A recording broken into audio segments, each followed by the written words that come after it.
ভয়ংকৰ দলং নিশ্চয় আমাৰ প্ৰাকৃতিক দক্ষতা দেখিছে। এয়া এখন বাঁহৰ দলং জৰাজীৰ্ণ অৱস্থাত পৰি লৈছে। এই বাঁহৰ দলংখনেৰে তেওঁলোকে নিতৌ এইদৰে অহা যোৱা কৰিব লগা হৈছে। যিবোৰ মানে মৰণত সলনি তেওঁলোকে নিতৌ এনেধৰণৰ বাঁহৰ দলংখনেৰে তেওঁলোকে পাৰাপাৰ অব্যাহত ৰাখিবলগীয়া হৈছে। বিগত বছৰ ধৰি এইসকল কণ ছাত্ৰ ছাত্ৰীৰ পৰা আৰম্ভ কৰি যিসকল ইয়াৰ স্থানীয় লোক আছে, এই লোকসকলে এই জৰাজীৰ্ণ দলংখনেৰে তেওঁলোকে অহা যোৱা অব্যাহত ৰাখিবলগীয়া হৈছে। এনেকৈ এই দলংখনে হৈছে এই দলংখনত থকা যিটো পথ, এই পথটো হৈছে মূল পথ, আৰু এই মূল পথটো হৈছে চাটচিয়াৰ পৰা লক্ষীপুৰ সংযোগী যি মূল পথ, এই মূল পথটোহে হৈছে পথটোৰ ওপৰত এই দলংখন আছে। আৰু এই দলংখনেৰে নিতৌ তেওঁলোকে এনেধৰণৰ যাতায়াত অব্যাহত ৰাখিবলগীয়া হৈছে।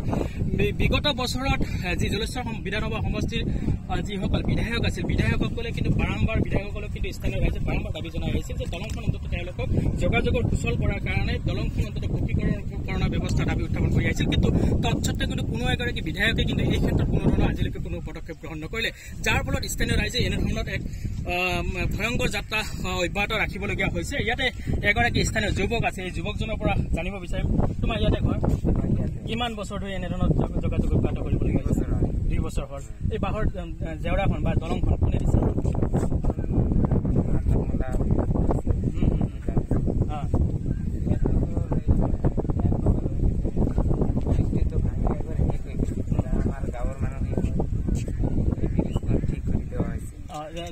গাঁৱৰ মানুহে কৰিছে। যোগাযোগৰ ক্ষেত্ৰত যথেষ্ট অসুবিধা হয়। ভয় লাগে নে নালাগে? ভয় লাগে নে নালাগে?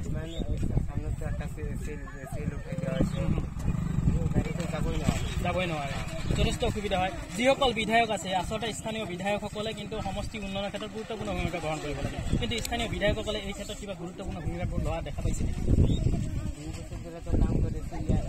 বিধায়কগৰাকীয়ে কিবা এই ক্ষেত্ৰত কিবা পদক্ষেপ লৈছে নেকি?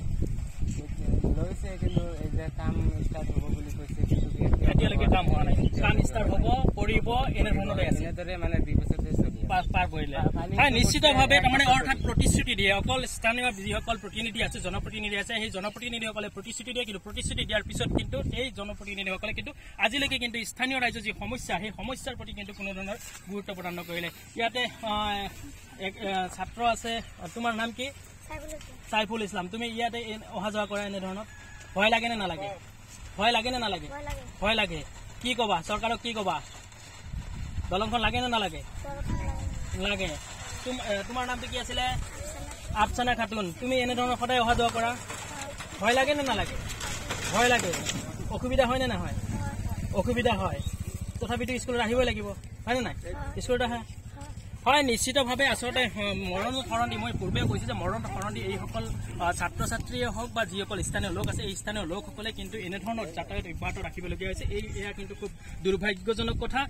যি সময়ত বিজ্ঞানৰ উত্তৰণৰ সময়ত কিন্তু আধুনিকতাৰ যি উত্তৰণ আৰু বিজ্ঞান আৰু প্ৰযুক্তিবিদ্যাৰ যি উন্নয়ন, এই উন্নয়নৰ সময়ছোৱাতো কিন্তু আজিৰ তাৰিখত কিন্তু এইসকল লোকে এনেধৰণৰ যি যাতায়াত অব্যাহত ৰাখিবলগীয়া হৈছে, এয়া কিন্তু খুব খুব দুৰ্ভাগ্যজনক কথা হৈ পৰিছে এই মুহূৰ্তত। আৰু এই ক্ষেত্ৰত আচলতে কি পদক্ষেপ গ্ৰহণ কৰে জিলা গড়কাপ্তানি বিভাগে হওক বা স্থানীয় বিধায়কসকলে হওক, আচলতে স্থানীয় বিধায়কসকলে এই ক্ষেত্ৰত যথেষ্ট গুৰুত্বপূৰ্ণ ভূমিকা গ্ৰহণ কৰিব লাগে, কাৰণ তেওঁলোকৰ নিজৰ সমষ্টি আৰু নিজৰ সমষ্টি উন্নয়নৰ ক্ষেত্ৰত কিন্তু এগৰাকী বিধায়কৰ যথেষ্ট গুৰুত্বপূৰ্ণ ভূমিকা থাকে। কিন্তু সেই তৎসত্ত্বেও কিন্তু যিসকল বিধায়ক পূৰ্বে, মই আগতে কৈছোঁ যে পূৰ্বে যিসকল বিধায়ক গৈছে ইয়াৰ পৰা দিছপুৰলৈকে গৈছে, কিন্তু তেওঁলোকে দিছপুৰৰ মচনদ গছকি কিন্তু তেওঁলোকে তাত দিন অতিবাহিত কৰি আহিছে। কিন্তু তাৰ পৰৱৰ্তী সময়ত কিন্তু তেওঁলোকে যে সমষ্টি উন্নয়নৰ ক্ষেত্ৰত যে কিবা এটা গুৰুত্বপূৰ্ণ ভূমিকা গ্ৰহণ কৰিব লাগে, তেনে ক্ষেত্ৰত কিন্তু আজিলৈকে কৰা নাই। এতিয়া উন্নয়নৰ সততে উন্নয়নৰ দম্ভনে মৰা বৰ্তমানৰ যি বিজেপি চৰকাৰ, যি হিমন্ত বিশ্ব শৰ্মা যি নেতৃত্বাধীন চৰকাৰ, এই চৰকাৰখনে যেনেধৰণৰ পদক্ষেপ গ্ৰহণ কৰে সেয়া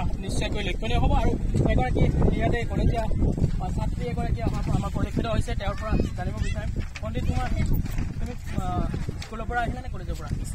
স্কুলৰ পৰা আহিলা। কোন ক্লাছত পঢ়ি আছা? তুমি সদায় এনেধৰণৰ অহা যোৱা কৰা? অসুবিধা হয়নে নহয়? কিমান বছৰ ধৰি এনেকৈ অহা যোৱা কৰিছা? 3-4 বছৰ ধৰি। কি ক'বা তুমি? আচলতে যিগৰাকী স্থানীয় বিধায়ক থাকে, সেই বিধায়কসকলে কিন্তু এই সমষ্টি উন্নয়নৰ ক্ষেত্ৰত গুৰুত্বপূৰ্ণ ভূমিকা গ্ৰহণ কৰিব লাগে। কৰে নেকি বিধায়কবিলাকে? নকৰে, কেতিয়াও নকৰে। কি ক'বা চৰকাৰক? কি ক'বা?